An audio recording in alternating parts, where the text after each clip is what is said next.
Welcome to the Blades and Bloodlines podcast. I'm Aidan, a 7th generation barber, carrying on my family's legacy in our 3rd generation shop, a fixture in our community since 1978. This podcast is about more than cuts and trims. It's about connecting with people who have incredible stories, fascinating careers, and vital perspectives to share. Every episode encapsulates an authentic barbershop experience, a bastion of free speech, likes of which you've never seen, and flows into a meaningful conversation, one that might just change how you see the world. So pull up a chair, sharpen your mind, and join the conversation. And remember, soon you won't be able to say anything. So while you have the opportunity to say something, say something.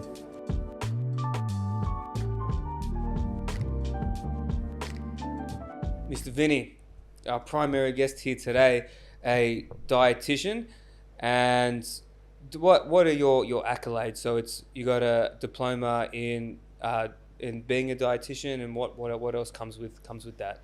So I completed at the Sydney Uni. I mean, not to blow my own trumpet, but this is where blow it. Yeah, okay. So a Bachelor's of Applied Science, Exercise Science, and then I did a Master's of Nutrition Dietetics. Wow. And then I registered for the body, the DAA, the Dietitians Association of Australia, become an accredited dietitian, and also the SDA, the Sports Dietitian Australia. So I work a lot with athletes. And guys trying to better their performance. So how long did that process take for studying, and how did you apply it in the early stages? Did you have to go and seek out companies to work for, or were you just how when you garner experience after studying, how do you then apply it if no one's going to give you a chance to work in the field? It's a good question. So it was like 6 years of studying.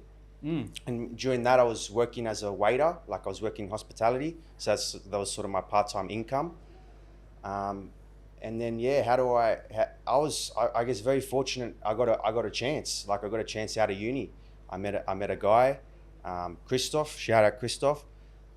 We hit it off, over a coffee, and he wanted to build his business up. He was going well. He wanted to take someone on, and he gave me a shot, and haven't looked back since. Are you with him still? Yeah. So what company is this? Strive Dietetics. So what are they all about? What is Strive? We're all about improving people's performance, their life, their nutrition, their health. We work a lot with combat sport athletes.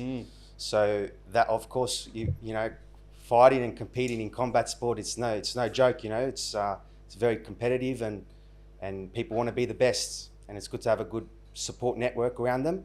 And one of those support networks is a dietitian. I feel like dietitians can play a huge role with your nutrition, with energy, sleep, digestion, making sure all these areas are ticked off, so that when they go into the ring, they can perform at their absolute best. Do a lot of these athletes come in without much prior knowledge of how to eat? Is that why they're there? Is behind every great athlete, is there an even greater dietitian behind them? Or do you think to kind of be in that position, you kind of already have to be self-taught in a way? Yeah, either they don't have the knowledge or they're misinformed. The knowledge that they have is from the internet, and it's just from Google and this and that, and it's just not right, Yeah. And obviously, when we study these degrees and we're evidence-based, and we can be like, yep, that's wrong, that's right. Yeah. Let's see what works for you, and let's go 100% at it. Well, a lot of it I feel like is innate. So, Daniel, if you're not a combat athlete. No, not anymore. No, not anymore. You look like one. Thanks, dude. It does look like one. But Retired. But if you had to jump in the ring and you had no professional background on what to eat, what would you assume just biologically, innately, what would you go for, do you think? Oh, well, protein, obviously. Yeah, protein. We discussed the carnivore diet. I don't know if that's I did carnivore for about 3 months before I went overseas, which, to be honest, it did wonders. It literally shredded me up in a month. But what about energy, though? Do you need carbs? For combat athletes, carnivore doesn't work. But No. for if you have an autoimmune or you just want to get healthier, carnivore can be a great. Yeah. So it's obviously individual, but like you said, carbs, very important for combat athletes, especially pre-training, to make sure you're really hitting the pads hard, or you're kicking well, you're hitting well. You need that carb source. Would you do like what sort of carb, sweet potatoes?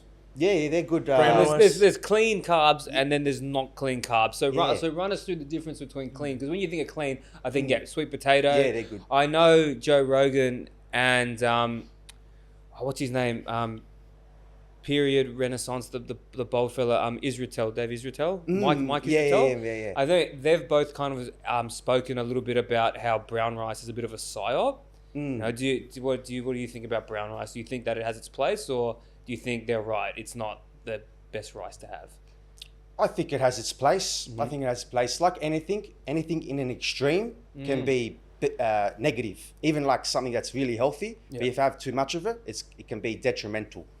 As far as brown rice, like a little bit in your diets here and there is fine. Obviously, what they're saying is if you have too much, they're saying maybe there's too much arsenic, like a compound in brown rice. But you're gonna have to have so much brown rice to get this dosage that it's like poisoning. It's not worth worrying about, you know, or being scared about, you know. Oh, I've got to steer clear of brown rice because of this compound, and you know. So everything can have its place in the diet for sure. Yeah, and would you say carnivore doesn't work with the athletes because of the carb aspect? Because when I was doing it, I could still train. I could still go for runs. I could still play soccer. I could still play a full 90 minutes of soccer with 6 eggs and a steak. Really? That's yeah, mad. I had plenty of energy. Yeah. But it does dip in the beginning. Like you kind of go through a crash.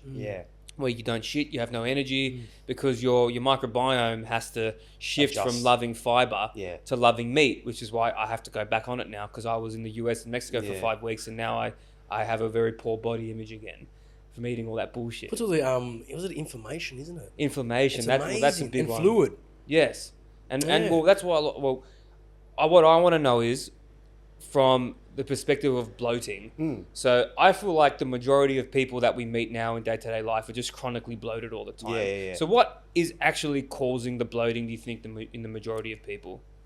I think it's processing of foods, you know, like, you know, the modern day world, we got a lot of processed foods. Typical American diet. Yeah, and as you said, you've had success with the carnivore diet, and why is that the case? It's because it's meat, eggs, like stuff that's whole food and it's from natural foods. So obviously, apart from, you know, meat having good nutrients and stuff, it's just the fact that you're eliminating processed foods that's reaping the benefits for you, you know.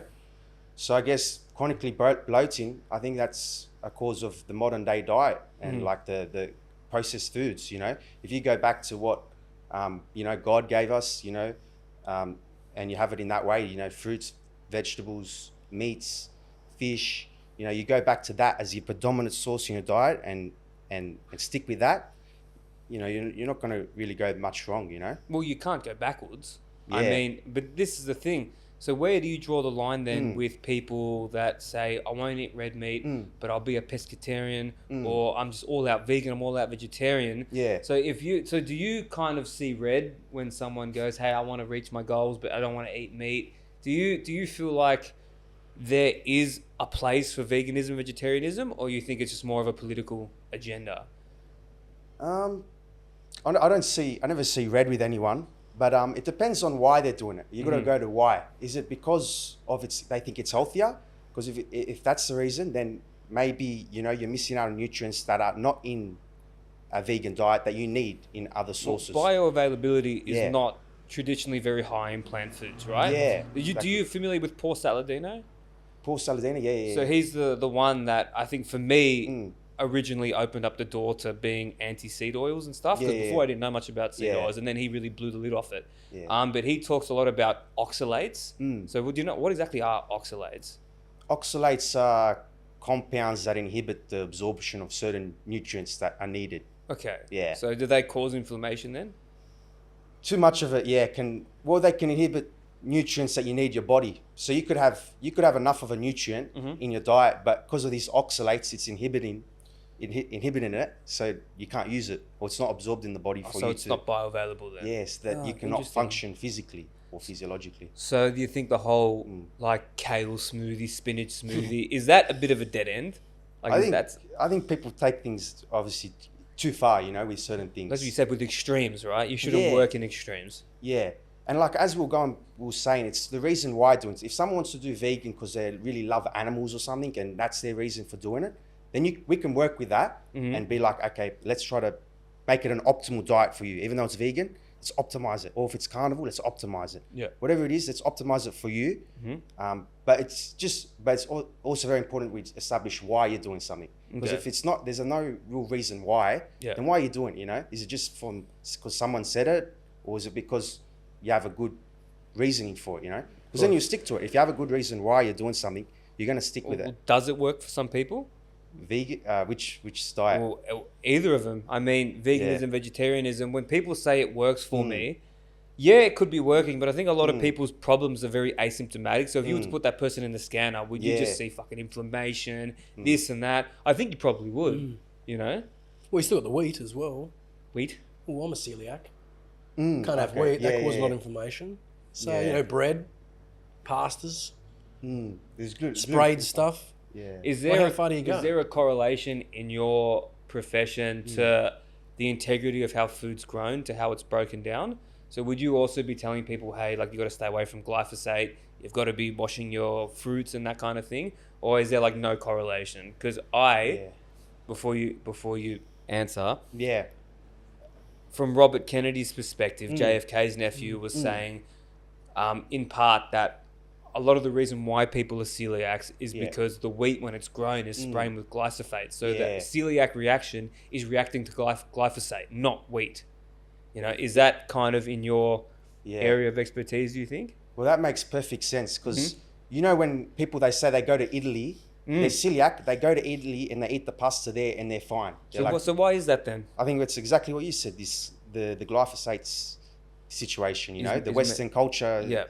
You're just not processed right and whatnot, and that's why you're forced to sort of stick clear of it unless you want inflammation, which no one wants inflammation. So Absolutely. Yeah.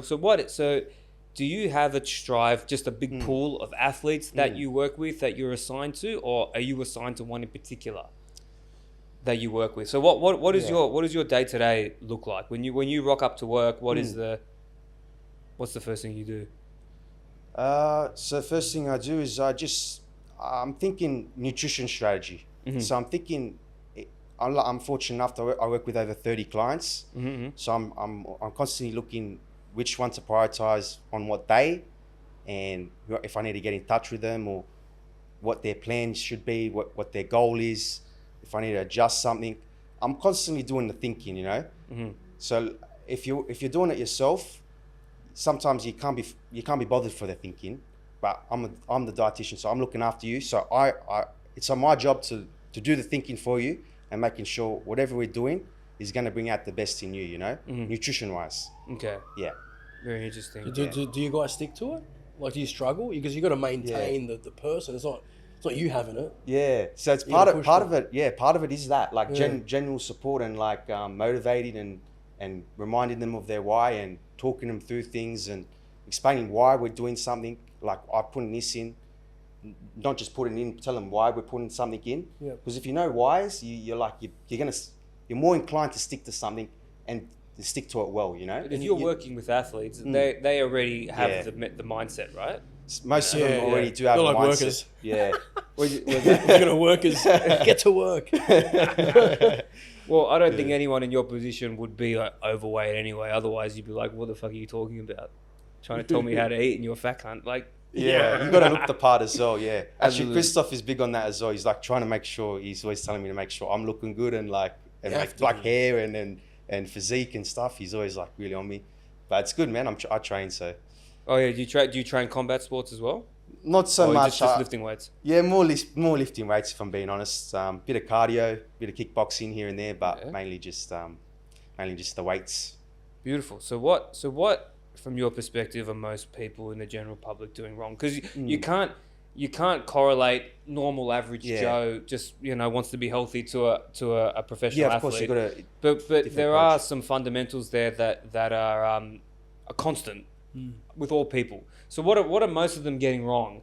What are most people when they say I can't lose weight or I just don't feel good, I'm bloated all the time, my skin's blotchy? Where are they going wrong? Yeah, I think maybe looking at a short-term fix, not looking at it as a lifestyle, as a long-term thing. And as we said, the why, going back to why you're doing it. Are you just doing it to look good, or are you trying to just get a number on the scale? You're just trying to get to 65 kilo, whatever it is. Like, that's futile and that's not going to last, What do you really want to do this for, And it's because, you're a person with value, dignity, purpose, and you want to be the best version of yourself for your friends, for your family, and you just want to be healthy, you know? Yeah.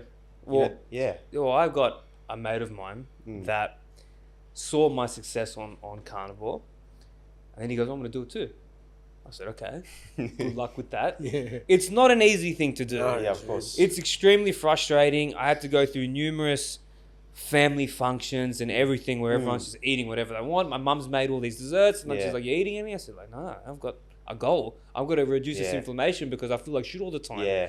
And he goes, I'm going to do it for 30 days and then I'll see how I go. And I said, well, there's already a problem with that. Yeah. Because in the carnivore journey, if someone wanted to undertake it, you have to go through microbiome change. That all has to shift. You got to go through the dip of energy, and then you got to bust through. And then when you're in that constant state of ketosis, then that's when the real magic starts to happen. So I said to him, what are you going to do after 30 days? We're just going to go back to normal? This is the problem. So I feel like a lot of people, they don't really think it through very often. They don't understand that it's a lifestyle change. Yeah. It's a process, but it's a lifestyle. Yeah, actually going back is not the best too. I found going back, you start to have the cramps, like you know, getting off just the meat. I actually liked it. It was good. But then we went to Thailand. Stuffed us up. Yeah. That's what happens, all right? Yeah. Getting back on track, though. Well, they use a lot of fucking oil in their food, you know what I mean? It's horrible, dude. Yeah. And then it feels normal, but you feel dirty when you're eating normal food again. Yeah, it's not... Traveling's a hard one. I mean, like, have you ever travelled much in your life? I went 2023. I went to Europe. How was that? How does a dietitian go over there? Yeah, that's a good question. Are you like me?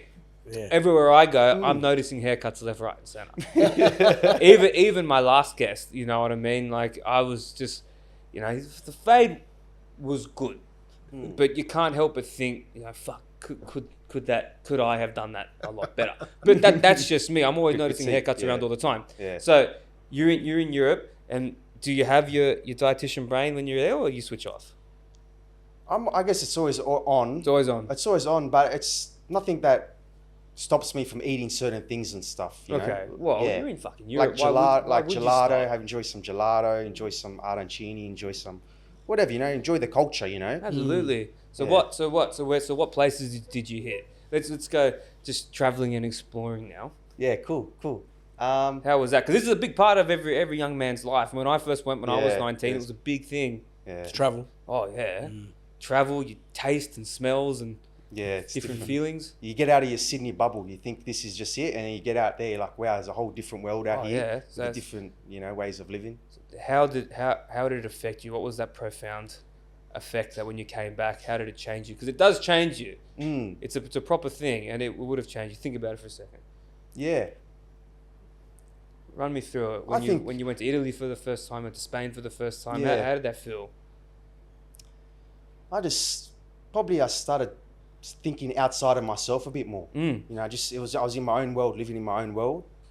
And then when I went traveling, I sort of got out of my own world a bit and started looking at others and looking up towards God more so. And I think that was the biggest change from the travels, you know, that it's not just you and it's not just you in this world. There's a lot of other people. Of course. And you're not just here for yourself, you know, you're here to, you know, love and do you get that overwhelming sense of when you get on a plane and you've put your bags through, you're on the plane, you're sitting down, do you just think like, fuck how much effort it takes just to make things move? Yeah. You know, like all of a sudden when you're in that position when you're on an airplane and you're like so vulnerable. Like that's the most vulnerable you can be. You're on an airplane in the sky and you're just like, man, I'm relying on people I don't even know to keep me alive. Yeah. You know, and I get that overwhelming feeling like, my God, like you just start feeling very grateful. Yeah. You know what I mean? Very grateful. Yeah. And you do. As a Christian fellow, when you were going into all those churches in Europe and stuff, what were you thinking then? Really reinforced your faith? Because your faith's a big part of your persona and your journey. Definitely grateful for my family because I didn't go with my family, so I was like missing family. Of course, I was missing my family, so I was grateful for. Was it solo with the boys or? Pardon? Would you go solo with the lads? Solo. I went solo. Oh, that's the best. That's the best. Yeah, I went solo, so I was on my own. Like you were saying, the vulnerability and leaving it all, and you know, I was as you said, more grateful for the people around me, more grateful for the life I live. I was actually grateful for living in Sydney. I was like, actually, I'm blessed to be in Sydney. You know, there's plenty of opportunities here, and you don't get that in the European countries. You know, so as much as the traveling there is beautiful, I come back. I was like, oh, I'm actually grateful to be an Aussie and to be living in such a blessed way. I think so. I understand that. I mean, what about you, Daniel? Do you feel like you could give it a crack in another place? Do you think the grass is really greener? Always. I love to go to Spain. Family's from Spain. Oh yeah, that's cool. That'll be cool, but like, we this is Australia, man. As much as we can whinge about it, in ways. However, the culture, I do like the history and culture over there, and the food, the music, the passion. Actually, what am I doing here for? What am I doing? Well, this is the weighing the pros and the cons. I mean, Australia, relatively crime free. There's not a lot of. It's a beautiful country. The problem is it's just a bit sterile. It is. Do you know? We go to sleep. We're in our houses, and early. Shops close early, and we've by 9:30 you're at home watching TV, or that's it. In Europe, they're socialising. They've got more feeling towards God. There's a sort of more of a gratefulness there, I find. Yeah. Do you reckon? I was a bit shocked when I went to Italy for the first time. Yeah. Because you got to understand, and I'm sure it's the same for you and the same for you, Vinny. When I went over to Italy, I went over with the perception that Italy was how my grandparents are. Stuck in the 50s and 60s, right? So I thought every single person there is going to be wearing the bloody necklace with the cross, with Malocchio and the Gorno, with the mustache. I mean, look at this. Look at this. I thought everyone's walking around wearing that. Yeah. But then when I got there, it's all tattoos. It's all big hipster glasses. It's all weird haircuts. There's no one in the churches. And I'm just thinking, where's all the gardens? No one's growing anything here. They all live in fucking apartments. Like, I was just very shocked. And then I went back to the Paesi, back to Calabria, and then I understood it a little bit more. And that really brings it, the truth of the divide between North and South in Italy. Because you're a Southerner. Are you a Sicilian? Yeah, Sicilian background. Siciliano, very nice. What was it like? Was that the first time you went back to Sicily? Yeah, it was the first time. No, don't lie to me. That's a big milestone for any young man. What were you thinking when you first stepped on the soil that your parents, grandparents came from? What was I thinking? I was thinking, what were you feeling? This is pretty cool. This is pretty cool. Yeah? Yeah. You didn't get that sense that this is where I belong, or no, your heart's here? My heart's here still. And I know we're going back to it, but my heart's with God. So wherever God is, I'm there, Whether that's in Italy, whether that's in Australia, whether that's in, the poorest places of the earth, Mm-hmm. How do you bring God with you, though, in your work and stuff? Because I know a lot of people, they don't want to hear it. You know what I mean? When someone's trying to lose weight, you're trying to train someone, you start talking about faith and about piety and stuff. They're just like, whatever. Man. Yeah. Sometimes you don't even have to talk about faith. You can just show that care and that love. That where that's coming from. It's coming from Christ, but you don't have to say it explicitly. You can just show that love and that care for that person, that individual, and people see that. People see that this guy's very attentive to me and he's considerate and he wants the best for me and I think that's a good way to show your faith and witness your faith. And then you'd be surprised a lot of combat athletes are very faithful, Well, I feel like they would have to be, even Marco, because you worked with Marco Romeo, who was my very first guest on here. He's extremely prays before every fight. He's very, very pious, very, very Catholic. But this is where it always loses me. And this is where you and I are similar, where I feel like Christianity as it is now has kind of been stripped away from its pagan roots. As in, I said to Marco, are you religious or are you a bit spiritual as well? He goes, he goes, what do you mean spiritual? I said, do you put your feet on the grass? Do you ground? Do you do all that kind of stuff? Do you do the gratitude and the vibration? He goes, nah, not really. I just pray. I said, but praying is still a form of, how did Joe Rogan say it? He said it's, how did he put it? He said like advanced thought. It's manifesting, right? So do you feel like you're just very staunch in the way that you see it, or do you leave room for a bit of that spirituality as well? I leave room for that spirituality, but I'm very guided by the priests and like the bishops and stuff. Yeah. So I've been fortunate enough a priest at my local church I see regularly, like once a month. You talk to him, go to confession and stuff? Yeah, we do confession, and then we also do a once a month meeting where I just lay a lot of questions about the world and about faith and about, and he's only a young man. He's young. He's like late 30s, early 40s, and he's a really, top bloke, but he's also a priest. So I take a lot of my spirituality from I bring things to him, and he sort of guides me. Okay, this is on the right path to God and to Christ, or this is maybe a bit worldly, Yeah. Yeah. So I have an interesting thing, and Daniel, you would appreciate this. When it comes to Christianity, you got Orthodoxy, Catholicism, Gnosticism. I know you're Been looking at that lately, man. yeah, he's a Gnostic. No one knows about he's it. a Gnostic student. No, it's been No one buried, knows hasn't it? about It's it. been buried. Do you know what Gnosticism is? I know a bit about it, but you can explain it to me if you want. Well, You can go into it a bit more let detail. me preface it. I'll let you do it. by You know, saying yeah. this. No, you're the one with the fucking Gnostic cross tattooed on. Like, you should talk about it. But when it comes to dealing with priests in general, I always feel like when I got married, and I got married to the Catholic Church, obviously, Mrs. her culture's extremely Catholic, maybe even more so than Italians are. And we did a big conference call with all the other people getting married, and we had to pay like nearly $1,000 for it, which was, the first thing that made me upset. And then you get like a priest on there, a celebrate priest, trying to tell you about marriage. And then I just sit there, my missus will look at me, she goes, "Don't you fucking dare ask him where he gets off talking about marriage when he's not married." I just said, "But it's just common sense, babe. What can he tell me that my parents can't tell me? All he can do is quote from scripture and come at it from the outside looking in." But then that's where the beauty of orthodoxy comes in, where their priests are married and have children. Yep. Even the same with Church of England. I think they can marry as well. So wouldn't it make more sense to you? Maronite too, I think. Yeah, I think Maronite Catholics probably can get married too. But do you understand what I'm saying there? Yeah. So do you think maybe that's why a lot of people go maybe towards more Gnosticism and stuff, because it's just a different approach to the strict structures of the church? Because I think Orthodoxy tried to suppress Gnosticism for a long time. Well, they did, the Gospels. Because it talks about more inner Jesus Christ. Knowing yourself. Knowing, gnosis. Yes. So you take spirituality. People do it now without knowing. Meditation, yoga, Buddhism's.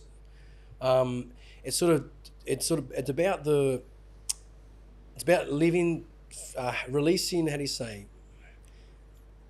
It's about redeeming the Holy Spirit, basically within. That the kingdom of God is within. Son of Man. I've got a differing perspective on that. Yeah, because go for it. Yeah. It's Luke 9:23, I believe. I could be quoting it wrong, but it's the Lord says, if you want to be my disciple, you got to deny yourself, take up your cross daily, and follow me. So if I go off that, it's about denying yourself, not even thinking about yourself, thinking about how I can take up my cross and how can I follow you, Lord. And it's got nothing about redeeming the self, because He's redeemed us. In Christian, I believe, this is my perspective. Obviously, everyone's different. Absolutely. But in Christian faith, I believe that Christ has redeemed us. So I don't need to do the redeeming. He's done it for me. Well, that's I why just got to stay he close died. to Him. Yeah. That's why He's I on the just- cross. But he doesn't. See, this is the difference. This is where people think he died for us, but he's teaching us to redeem ourselves. He's done the work to show us to live the way of Him, which he dealt with His shadow. Which is in Gnosticism is like the Holy Spirit in a way, which is like Sophia. So when you live and you deal with the shadow, instead of denying it, that's when you redeem yourself, you redeem her. That's the way they see it. Sophia, the wisdom. So which is the truth when people go, "Oh no," because everyone's strict with Orthodox or Maronite or Well, Catholic. they love to pick their sides, and they like their side. You They can't- like their tradition, and yeah. they like their side, which is what kind of gets up me a bit about Christianity, that there's no room for fluidity there. Well, This is the thing. Well, see, like you said, that He died for us, that to follow Him. He actually doesn't want us to follow Him. He wants to live like Him. Yeah, okay, I can hear that. Live Him. Not to actually remember who we are. So through Him, with Him, Yeah. in Him, That's the good. not That's good. behind Him. Exactly, dude. You You, know what I gotta mean? you gotta walk with God. Yeah. So yeah, it's not saying to be ego or arrogant, or think you're a god, but it's to feel that higher realm is to release, to redeem yourself. And I guess what you're saying is you got to take it upon yourself as well. You got to choose the Lord and let Him live in you. You Yeah. can't just be Walk like, with Him. Yeah. You walk with him. Yeah, walk with him. Jesus didn't want us to go to a church and praise him. Well, not that I knew, but I'm seeing him as a guy for today. You know, he was true. Jesus Christ is real. But you know, the stories got changed and controlled by wars, Constantine, battle. Look at now, what's going on now? I think I think the modern church has drifted very far afield from what he actually would have wanted. Because the way I see it, from more of a, I don't like to call it new age. It's very old age perspective. But the way I see it is, if Jesus comes, you know, God incarnate, and says these are the principles you have to live by. By living through these principles, your vibration goes up, and then you start to then attract people to you. Because the way I see it is, when Jesus says go out and spread the gospel, there was no gospel at that point. There was no Bible, right? As far as I know. You know, not in the very beginning until they started writing them, the apostles started writing them. But for me, when it said go out and spread the good news, doesn't mean to go out and say, hey, Vinny, hey, you know, you should love one another. When you see somebody living the values and virtues of Christ, it then gives you this quiet permission to then do the same thing, because it's like palpable. You can feel it. You've got this awesome energy. You've got this awesome energy. I'm thinking to myself, where's this cunt getting this energy from? He said, I get it from Christ, from his message. It elevates me. And that's this kind of transcendence between the physical and the metaphysical, which I feel like we focus so much now on the physical, and the only metaphysical thing we focus on now is really exorcisms, because it makes for a good movie. But everyone kind of still forgets that there's all these other different things there that he teaches, to meditate and just to follow his teachings to raise the vibration, because all that vibration and stuff always seems like it's all this new age bullshit, but it's really not. You know? No, it's a bit of a fad. But have you seen the Christ? What's that Mel Gibson movie called? What, The Passion? Passion of Christ. Have you seen that movie? I've seen it ages ago, but I should watch it again. Well, there's the starting scene when he's in movie, man. the garden. You know, it makes sense in the garden, when he's in the garden. And, Judas comes up and he's praying to himself. I was looking at it differently, looking into Gnosticism, and you see the devil, which is a female, talks to him, and then he's praying and he's going, please God, and he says they don't know what they do anyway. She releases a snake, which is the serpent, right? And that, to me, she's offering him. It's like the temptation, the pleasure to run. Because I'm thinking, why doesn't he run? They're coming after him. Why does he stay? And the snake comes, slithers around him, and he gets up and he stomps it, like saying "fuck you." Is this in the Gospel of Thomas? It says this. Yeah. Well, this is the Mel Gibson movie, Christ, right? Right. But yes, looking into Gnosticism and now rewatching it again, I'm starting to see the storyline differently. And it basically was that, and it was so he was basically facing his shadow. That's the story. That's how they symbolize it. He was facing his shadow, and by facing his shadow, he didn't fall for its temptation and run. He stood up. And by standing up and standing there, letting him take him, that was him living with his shadow and showing us that, you know, not to fall for the control of the materialistic world. Oh, and Carl Jung is the one that talks the most about the shadow. This is it, dude. Facing your shadow. And I find so many beautiful correlations when Jesus is passion in the Garden of Gethsemane, because what happens in the garden, right? That's when he's starting to question, like, is there not another way? I have to die such a brutal death for the sins of everyone, and he starts to doubt it.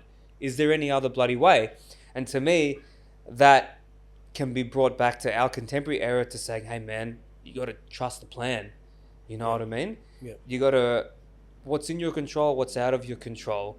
Jesus knew he was going to die. There's nothing he could do about it. But you got to take that sacrifice as more of a microcosm to other things, you know. Trust the plan. What's out of your control, you just don't sweat it, man. And that sacrifice, whether it be, you know, working 7 days a week and you miss your kids' football games, you know, it's the bigger picture, you know, to redeem humanity. It's the themes, and this is what I feel like contemporary Christianity just glosses over. It's more of the pomp of it, you know, and people don't think about it deeply. And this is the problem, Vinny. People don't think about this kind of shit deeply enough for me. Yeah. Do you know what I mean? I think let's go to the Garden of Gethsemane. I feel like when our Lord was saying, Father, take this cup from me, not my will, but your will be done. He was actually teaching us how to pray. And then when we're going through tough times, And if you have a relationship with the Lord, you say, you know, I don't want to go through this tough time. Father, you know, take this cup from me, but not my will, your will be done. So if it's in your will, God, for me to go through this, well, then let it be, you know? So I feel like that moment there was when our Lord Jesus was really, well, my Lord Jesus, I'm sure for you guys it's the same. So I can say our Lord. Is our Lord, is all of humanity. Yeah, that's it. Amen, amen.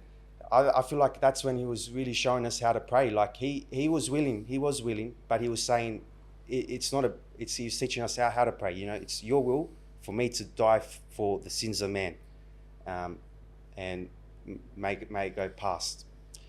So yeah, I reckon the God has sent me is a good, really good, it is powerful stuff. You know? It is, man. And when he was talking to God, like they say, pray in silence, right? You're talking to yourself. Yeah. If you didn't say you're talking to God, you look like a crazy person. Or pray in silence. So this is it. Pray behind closed doors. Yeah, you're building up. Yes, you're building up yourself. You Yeah. know, manifesting how we're going to set the vibration.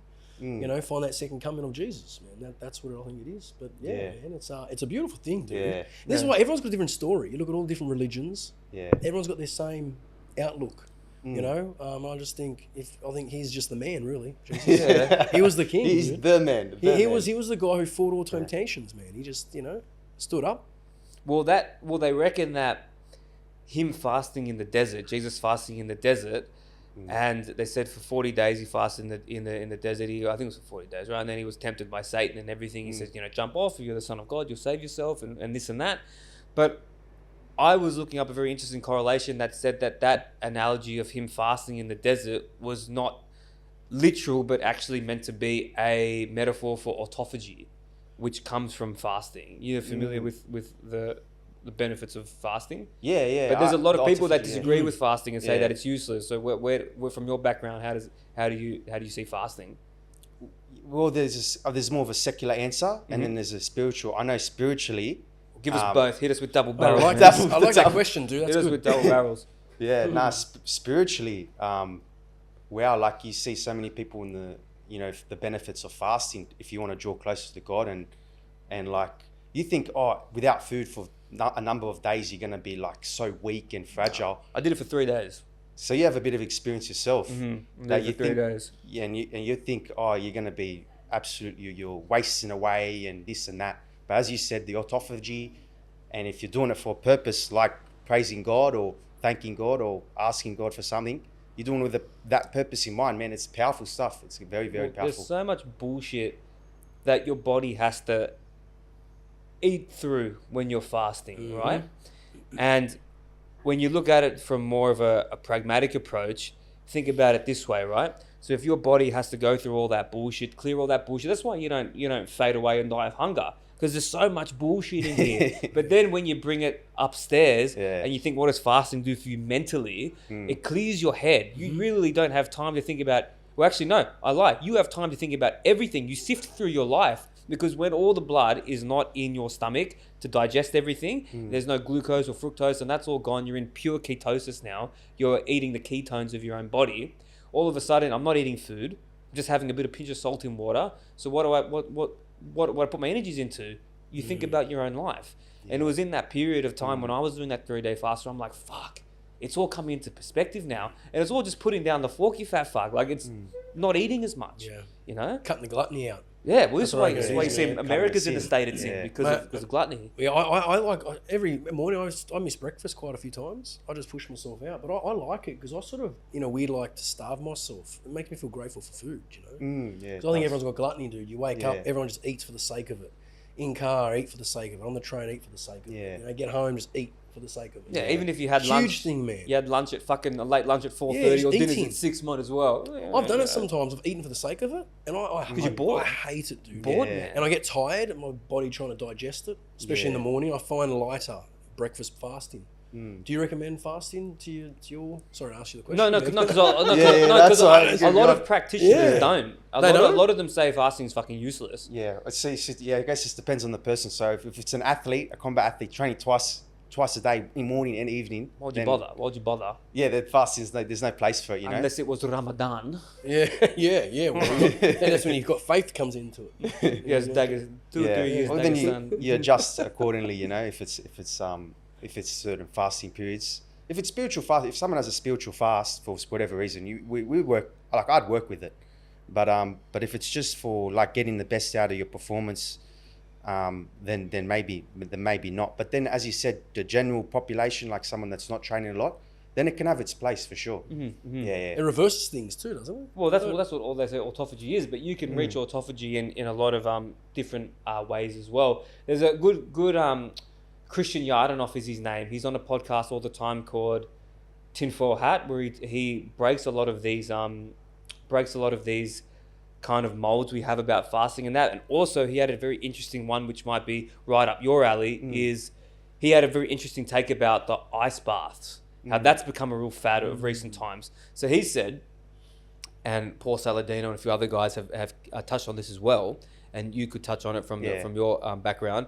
They said that the one thing you don't want to do when you wake up is raise your cortisol higher. So cortisol is actually what wakes you up from a sleep, correct? Yeah. It's the cortisol spiking, hey, kind of time to wake up. And then as soon as you wake up, you have an espresso, you have a cafe, your cortisol is smacked again. And then that makes this insulin response, and all of a sudden you're craving fucking cannolis and shit for breakfast. You know? That would be nice. Oh, it would be nice. And so he said the ice bath is no different. You jump in an ice bath, first thing as you wake up, he's like, what are you doing, cunt? That cortisol is going to shoot up. He goes, unless you're an athlete training 2-3 times a day, he goes, don't bother with ice baths. You do it after exercise? He just said it's just useless. He goes, there's no point doing it unless you know, it's for your average. But for me, with the autoimmune condition, sometimes my skin gets a bit funny. I find that it really settles it all down, you know. But this is the thing.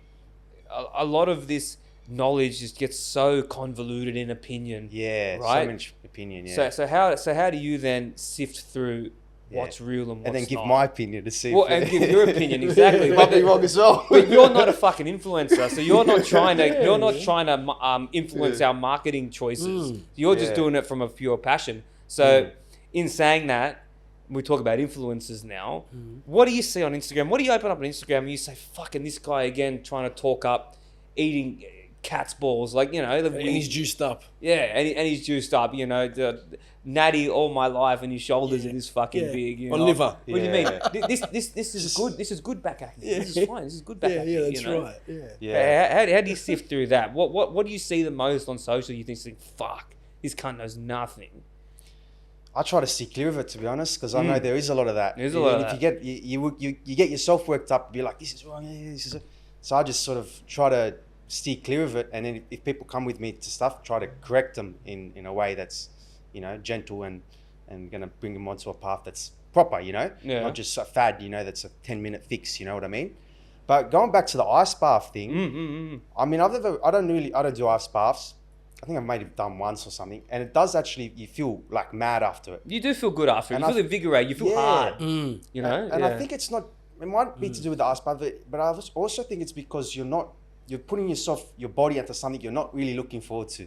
Like even myself, like I was trying to do cold showers was kind of my thing, and I sort of don't like cold showers. Not in Who winter. likes them? I do them all the time because the hot water irritates my skin. Yeah. I got to do cold showers. Freshens you up. Yeah, it does. It's nice. It's Well, I like warm showers, and doing the cold showers, like I was not looking forward to. But I'm like, I know I need to do this. It's like a bit of denying the flesh and like just have this cold shower, and man, like the whole time shivering in the whole thing. I'm like, man, I just want to turn. And sometimes I just turn the water back onto hot. I'm like, you're just there with your toe. Screw this, man. We've all been there, man.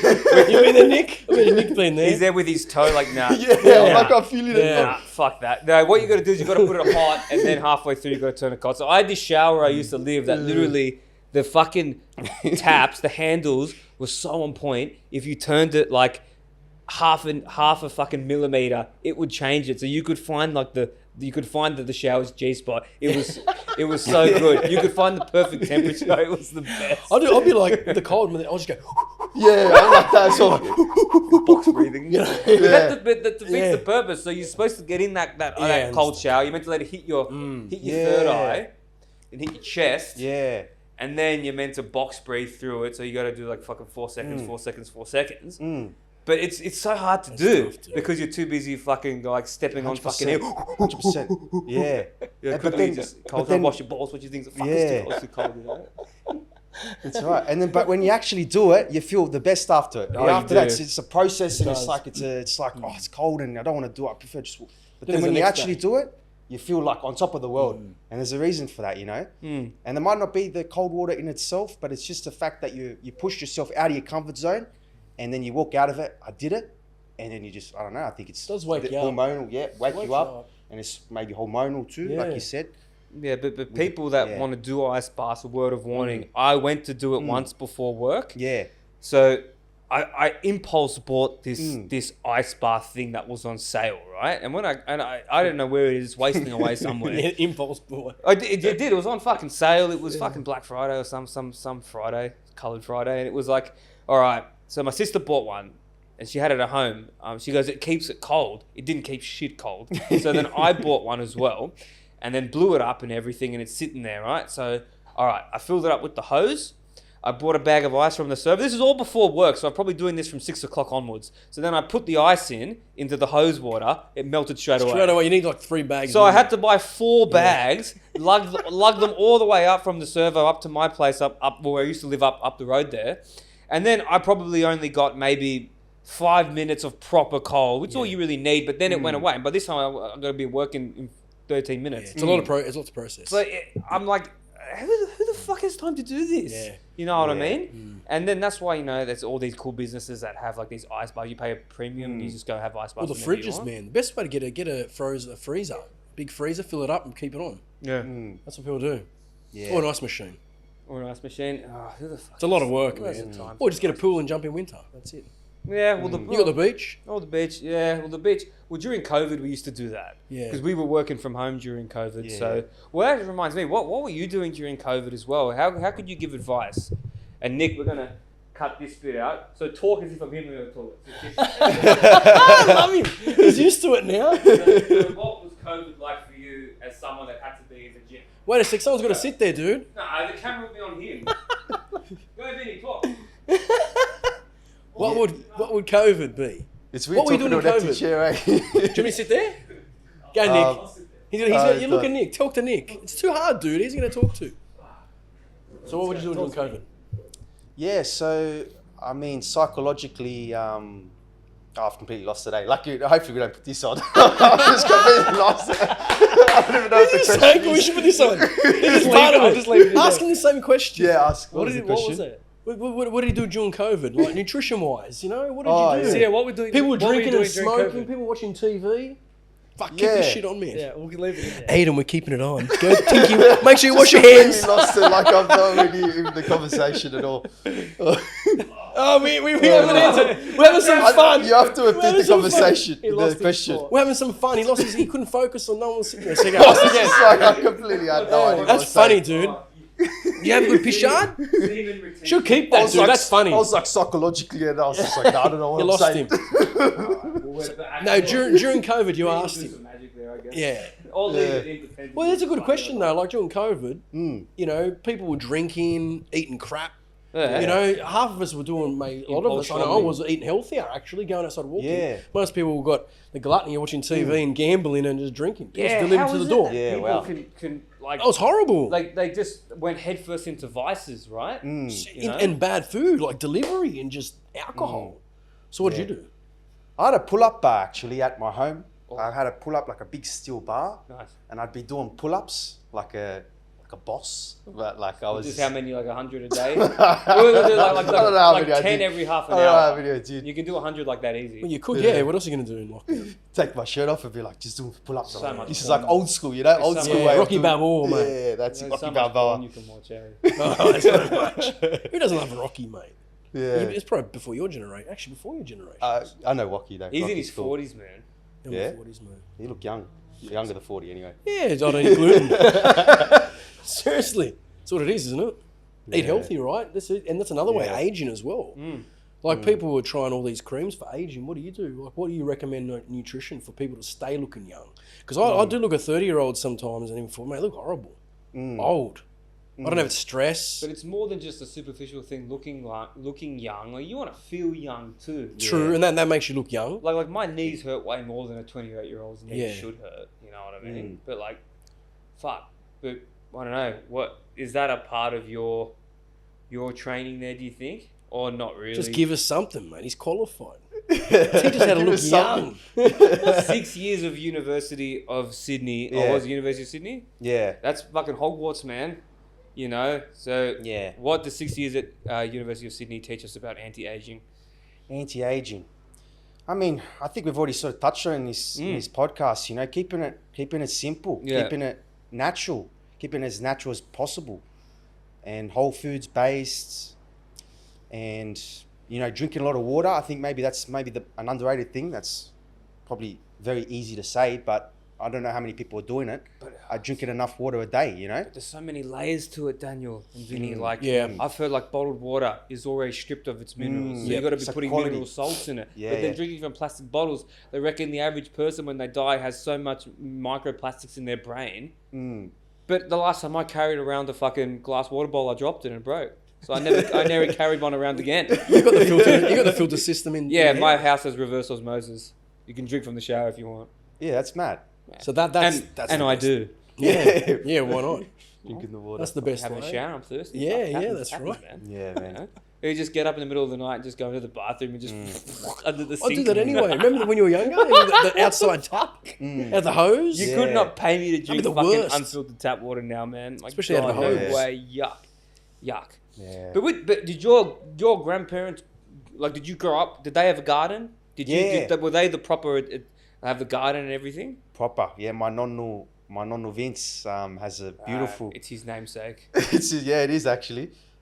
Beautiful garden, growing all sorts of things for years, and I think he's slowed up now because of he's getting old, but he's still got the garden there, and it inspires me, even me living in this century, that when I get a home, I think starting a garden would be cool, because then you have control over it. You have control over do it. the produce. If you want to know what it's like, there's two instances. I feel like when you know what it's like to some capacity to be the creator, you already know what the first one is. Co-creator. Okay, yes. Well, if we are made in the image of God, then we ourselves inherently do possess the powers of God. But we're co-creator. So Daniel already knows. I've been very explicit that the orgasm when you're making a child is the palpable feeling of God. It is, because you're creating. Shut up, Nick. It's not funny. A junkie told me this. I think It's reliable. It's reliable. well, See, a lot of There's many shadows. So a lot of mentally ill junkies, in my opinion, are stuck in a realm that we can't comprehend. Yep. Because psychedelics, whether it be heroin or whatever, I don't know, it's a heroin psychedelic, or just an altering state, mind-altering drug, cannabis to some extent, can bring you to a different level of existence. But the problem is with those guys is because their neuro pathways get so cooked because of them using it, they get stuck there completely. But that doesn't mean that they're not without the knowledge of where they are. Because, if you ever smoked weed before and you've sat there and watched the documentary about ancient aliens, this was last night for me. And then just a casual night, for Aidan. and you just go on there like, fuck, like, whoa, like you can comprehend it on a completely different level. And so imagine then being like a meth addict and you're seeing shit like, and then you have all these insights. So he told me, he goes, do you know the closest thing you can get to God? I said, what? He goes, it's creation. He goes, it's the orgasm. And I said, fair enough. And the second one is having a garden. Second one's having a garden. Second Let's one's go. having a garden. Let's go. Let's go have gardens. That's quite beautiful, dude. Yeah, that's how peaceful is that? shit. Orgasm and gardens. It's going to be our new Just show. don't fertilise it. the 1-2 punch. Don't mix them together. Orgasm and gardens. You just imagine the panning shot in all the tomatoes. Parsley tastes very nice. It's very bitter. What's your secret? Yeah. About 2 months of retention, and then boom, done. Like, can I ask you a question? Is that all right? Can I ask? Sure. What made you were you always brought up religious, like with God, and nutrition wise? What made you go down that path? Ooh, two really good questions. Two deep questions. I guess the first one, I wasn't born like, I was a cultural Christian, you know what I mean? Yeah. Like I was just it's just something I did, and then I barely went to church. Only the past maybe two 3 years, I've really stepped it up as far as like following Christ and really, living that way and looking at the Bible and going to church and putting my eyes upward more instead of myself. I think we talked about this with the travel stuff. Yeah. Outside of myself, looking out and seeing what my purpose and what value I can bring and how I should live my life. And then What made you do that though? What made you? Must be a turning point, dude. There always is a turning turning point. point. There's a turning point, You say 2 years, 3 years. You have to talk about it. But Actually, no. There's one interesting one. There was this old lady when I was working as a waiter at a restaurant, and she was like very she was an old lady, and she was a bit. At the time, I was like, she's a bit odd and weird, and she was a regular, and she was the type of lady you try to avoid. Like you just didn't want to have a conversation. Which restaurant is this? Oh, I was in Bankstown Sports Club. Oh, God bless Bankstown. Fucking plenty of weirdos in there. Yeah, but they're the ones that are, like you said, you don't know. The weird ones. They're stuck in a dimension. They're not plugged in as much. And to be honest, I was a bit like that. I was being judgmental, and I wasn't really like, I was trying to avoid her sort of a thing. But, and she kept coming to me and she kept saying like preachy stuff. And at the time I was just like, oh yeah, whatever, I was Christian, but I was, it didn't really interest me what she was saying. And she told me to download this app, which was like preachers and stuff and like, listen to talks and stuff like this. And I was like, I'll download it.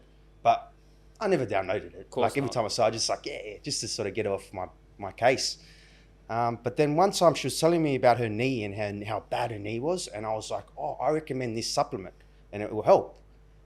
And I said, it comes to mind, I said, I'll download this. If you get this supplement, which is going to help, I'll download this app, whatever it is,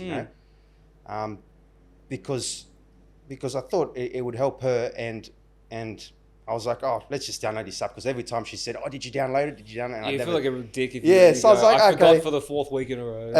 Let's just download this app and let's, make sure she's all good. And I started listening to these talks and stuff, and it started transforming my brain a bit.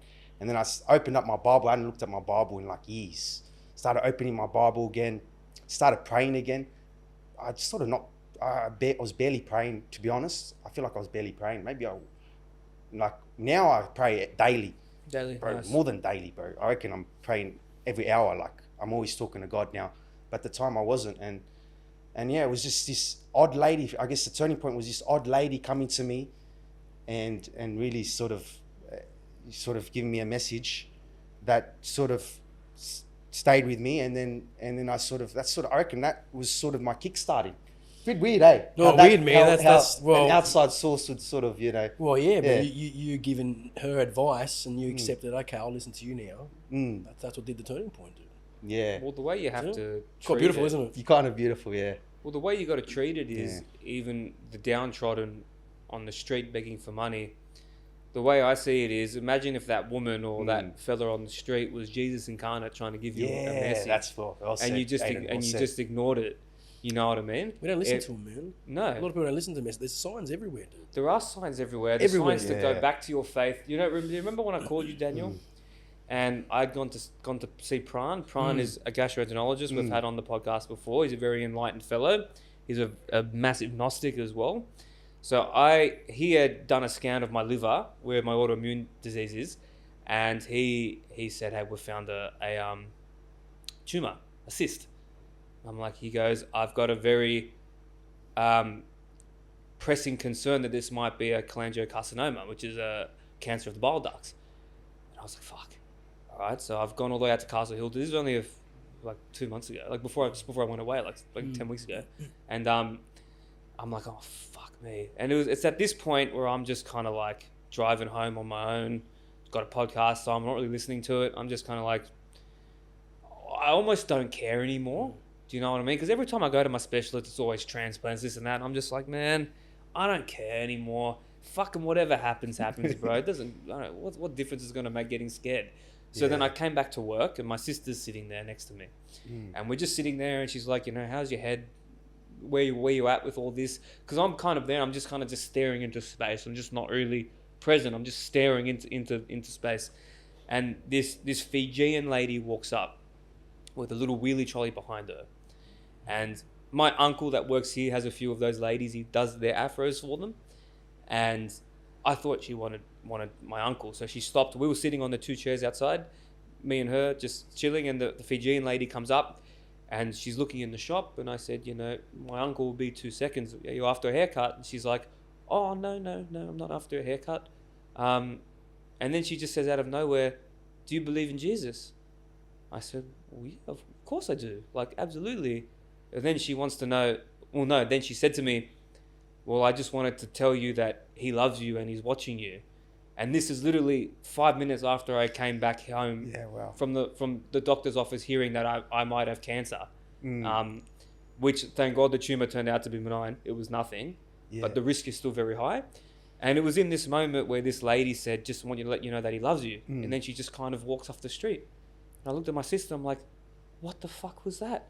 Sent by the Lord. What the fuck? Jesus used her to send a message to you. There you go. I believe it. I said, what the fuck was that? So I looked at my sister and she looked at me, and then waterworks. I just started crying straight away. It never bothers me to be vulnerable like that, especially in front of sister. I've worked with her for a long time. I just started crying, and I just said to her, like, I'm just so scared. I don't know what to do. I don't know what's going on. You know, I'm living in all this anxiety, and it's causing me to rely on substance to help me, and I just don't.